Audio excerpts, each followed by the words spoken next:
কি টেকনোলজি তোদের ভুলে গিয়েছে?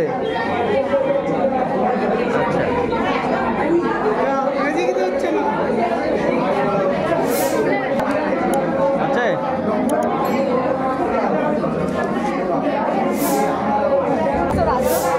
এগুলো হচ্ছে রাজ্যের সমস্ত রাজ, আমরা সকলেই জানি লাদাখের রাজধানীর নাম হচ্ছে লে। যখন আমরা এটার সাথে এটা ইনপুট করছি, মানে এটার সাথে যখন আমরা এটা দিচ্ছি তখন নীললাই চলছে, অর্থাৎ এটা রাজধানী এটা কারেন্ট, অন্যত্র এটা দিলে চলছে না।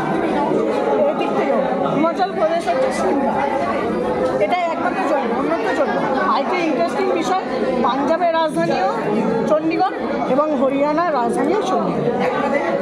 এটা সাহায্যে, এই মডেলটার সাহায্যে আমরা কোন ক্যাপিটাল বা কোন রাজ্যের কোনটা রাজধানী বা স্টেট, কোন স্টেটের কোনটা ক্যাপিটাল আমরা এটা নির্বাচিত করতে হবে।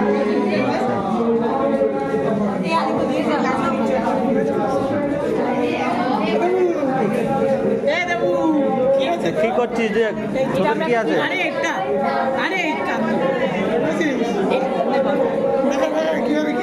অ্যাপ্লিকেশন ত্রিকোণমিতি। আমরা ত্রিকোণমিতি ফর্মুলা ইউজ করে কোনো অবজেক্টের হাইট, ফিতা বা অন্য কোনো বস্তু ছাড়া অঙ্ক বুঝে বার করতে পারবো। কোনো পয়েন্ট থেকে কোনো অবজেক্টের মাথায় আমরা যদি মেজার করি, ধরি আমরা এখান থেকে এতটা মেজার করবো এই হাইটটুকু, তাহলে আমাদের এখান থেকে A point, B point, C point থেকে সম্পূর্ণ ত্রিভুজ ইমাজিন করতে হবে। ঠিক ওই সূত্রের মতো যেখানে লম্ব হলো এবি আর বিসি ভূমি, তাহলে আমরা সূত্রটা অনুযায়ী পাচ্ছি লম্ব বা ভূমি দিব ট্যান থিটা, অর্থাৎ এই ত্রিভুজে উৎপন্ন কোণ, এই হাইট আমরা 40 ডিগ্রি কোণ পাচ্ছি, অর্থাৎ লম্ব ভূমি ছিল ট্যান 40 ডিগ্রি।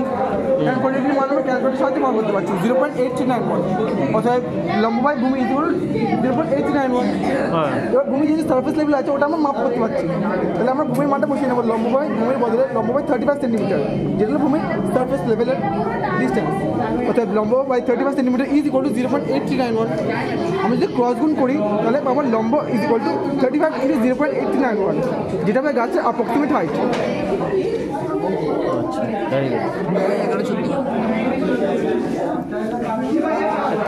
তোদের কি আছে দেখি?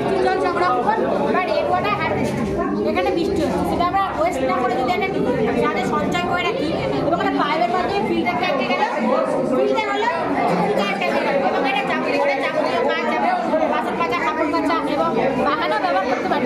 খাওয়ার উপযুক্ত 15 মিনিট বাদে খাওয়া উচিত, যেহেতু জলে অ্যাসিড থাকে এবং এটা ফুটিয়ে খাওয়া উচিত। যেটি করার একটাই উদ্দেশ্য যে ভারতের রাজস্থানে যে বৃষ্টির জলের সংকট দেখা দিচ্ছে সেটা হলো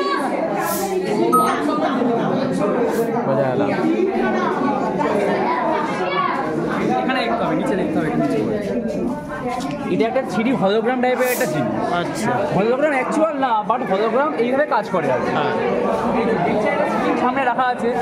বাট আমি যদি এখান থেকে হাত দিই বা আপনারা যদি হাত দেন, এখানে কোনো স্ক্রিন টিন কিচ্ছু রাখা নেই। আচ্ছা, অ্যাকচুয়াল স্ক্রিনটা আছে এই উপরের দিকে, এই যে উপরে দেখতে হবে, কিন্তু আমরা দেখতে পাচ্ছি সামনে। আচ্ছা, আমাদের চোখের দৃষ্টিভঙ্গ করছে বা অপটিক্যাল ইলিউশন বলে এটাকে। কোনো কাজকে 45 ডিগ্রি অ্যাঙ্গেলে রাখা হয় আর এই যে পুরোটা কালো করা হয়েছে, তার আলো শোষণ মণ্ডলে কাজে লাগানো হচ্ছে, রিফ্লেকশন হচ্ছে না। তো আমরা একটা রিয়াল ইমেজ, এটা হলো কি রিয়াল, একটা ফোন রাখা আছে এখানে, এখানে ভিডিও চলছে আর আমরা দেখতে পাচ্ছি কিন্তু সামনে চলছে, চোখের দৃষ্টিভঙ্গ এটা আমাদের। আচ্ছা, টিভি লাগিয়ে দিতে হবে বাড়িতে, এই যে 3D থিয়েটার আর দেখছি আমরা এখানে আছে, বিভিন্ন থিয়েটার পার্কে এগুলো ইউজ করা হয়।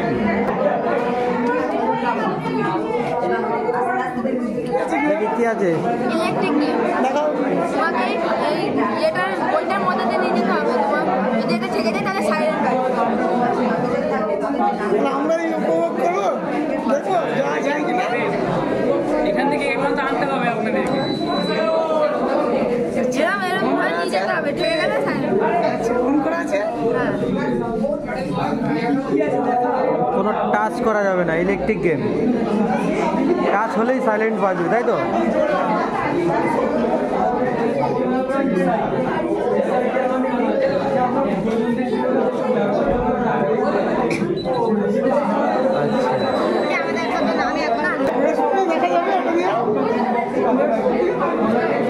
লাভা দেখা যাবে, লাভা।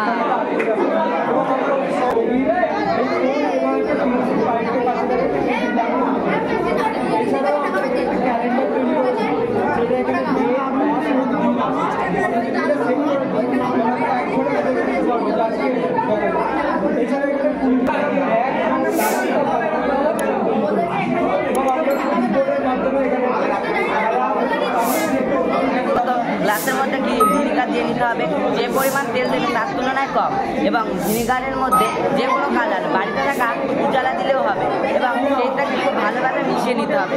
নেওয়ার পরে আমাদের এখানে প্রয়োজন হবে সাদা তেল অর্থাৎ রিফাইন অয়েল, এবং রিফাইন তেল দেওয়ার পরে যে তার উপর দিয়ে আস্তে আস্তে পরিমাণে ইনো দিয়ে দিতে হবে, এবং ইনোটা ভারী বস্তু থেকে আকর্ষিত হয়ে নিচের দিকে নেমে যাবে, এবং নিচে নেমে রঙের রঙের বাবালসগুলো উৎপন্ন করবে, এবং দেখতে অনেকটা লাভার মতো লাগবে, এই জন্য এর নাম লাভা লাভ। আর এটা প্রধানত ঘরকে শোভা বাড়াতে কাজে লাগে, এবং এইটা যতদিন মৌমাছি চাষ করা হবে ততদিন এই লাভা লাভটাকে আমরা খুব সহজে বাড়িতে বানিয়ে নিতে পারবো, এবং ঘরের মৌমাছি যে পরিমাণ আলো দেয় তার তুলনায় লাভা লাভটা বানালে বেশি পরিমাণে আলো দেবে ঘরকে কাজের জন্য।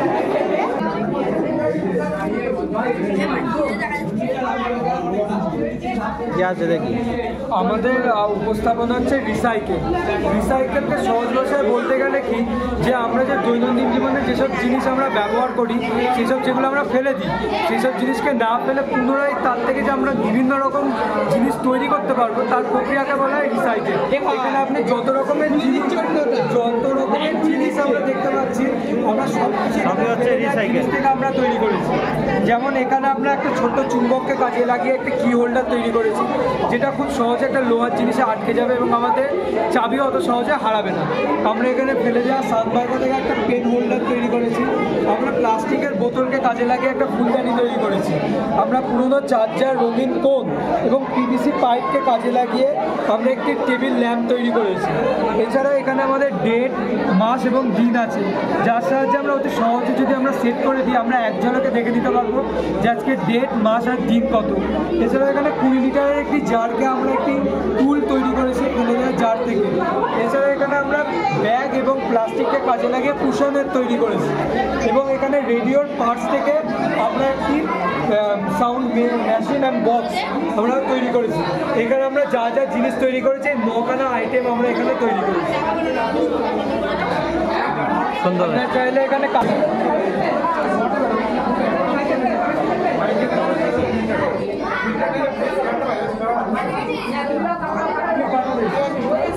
এটা হচ্ছে মানে সমাজে এখন বর্তমানে জুয়ো খেলার প্রচলন খুবই বেড়ে গেছে, তো আমরা সেটাকে রোধ করার জন্য কিন্তু একটা ছোট্ট মডেলের আয়োজন করেছি। এখানে 6টা ডাইস আছে, এই 6টা ডাইস আছে, 6টা ডাইসকে আমি একসাথে চালি, এর প্রত্যেকটা যে যোগফল সেটা মারফত আমরা দেখে কিছু উপহার আয়োজন করেছি। প্রত্যেকটা মিলে যদি যোগফল 6 হয় তাহলে 100 টাকা, 7 করলে 80 টাকা, 8 করলে 60 টাকা কিছু উপহার আছে, ঠিক আছে। এবং আমরা অঙ্ক করার মাধ্যমে কিন্তু 6 করার যে সম্ভাবনা সেটা আমরা ক্যালকুলেট করেছি, যেটা বেরিয়েছে একটা খুবই কম নাম্বার বেরিয়েছে, যেটা বেরিয়েছে 0.000021। মানে প্রত্যেক 1 লাখ ব্যক্তি যদি এই খেলাটা খেলে তাদের মধ্যে মাত্র 21 জন এই 6টা বুঝতে পারে, মাত্র 21 জন। আর এখানে দেখতে পাচ্ছেন 16-26-এর মধ্যে কোনো উপহার নেই, কেন নেই? কারণ এখানে এটা করার সম্ভাবনা এটা সব থেকে বেশি। আর যারা এই সমস্ত জুয়ারিরা থাকে, যারা এই সমস্ত খেলা প্রডিউস করে, তারা এই সমস্ত অঙ্ক অলরেডি করে এই সমস্ত জিনিসগুলো বানায়, তাদের লস হয়, আপনাদের মানে তাদের লাভ হয়, আপনাদের লস হয়।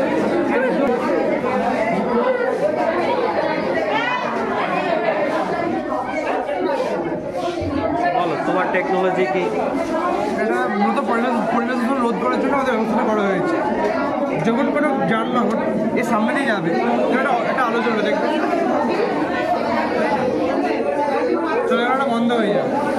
যখন সামনে যাবে যে ধোঁয়াটা বেরোবে, সে পুরোটা অ্যাবজর্ব করে নেবে। এবার একটা পাইপ লাইনের মধ্যে চলে আসবে ফিল্টারে। এবার ফিল্টার হওয়ার পর যে ফ্রেশ এয়ারটা বাজবে সেটা আবার বাতাসে মিশে যাবে। আর যে দূষিত পদার্থ থাকছে ওদের ভবিষ্যতে কার্বন থেকে কালি বা চারকোল বা রাবারে তৈরি করা যাবে পলিউশনকে কন্ট্রোল করার জন্য।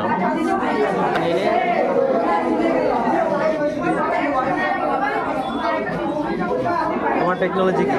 সেখানে আমরা অ্যালোভেরা গাছ থেকে বিদ্যুৎ শক্তি উৎপন্ন করছি। অ্যালোভেরা গাছ থেকে বিদ্যুৎ হচ্ছে, তাই তো? অ্যালোভেরা গাছের যে জেলটা রয়েছে, ওই জেলের মধ্যে বিভিন্ন জৈব অ্যাসিড রয়েছে। এখানে ম্যালিক অ্যাসিডের পরিমাণটা সবচেয়ে বেশি রয়েছে। এই কারেন্টটা জ্বালানোর জন্য আমরা এখানে দুটো তড়িৎ তার ব্যবহার করছি, একটা তামা আর একটা দস্তা। এখানে তামা হচ্ছে নেগেটিভের কাজ করছে, দস্তা পজিটিভের, ফলে এর মধ্যে ইলেকট্রনের আদান প্রদান হচ্ছে, ফলে ইলেকট্রিকটা উৎপন্ন হচ্ছে, যার সাহায্যে লাইটটা জ্বলছে। আচ্ছা, বাহ। অ্যালোভেরা থেকে ইলেকট্রিকের সাপ্লাই।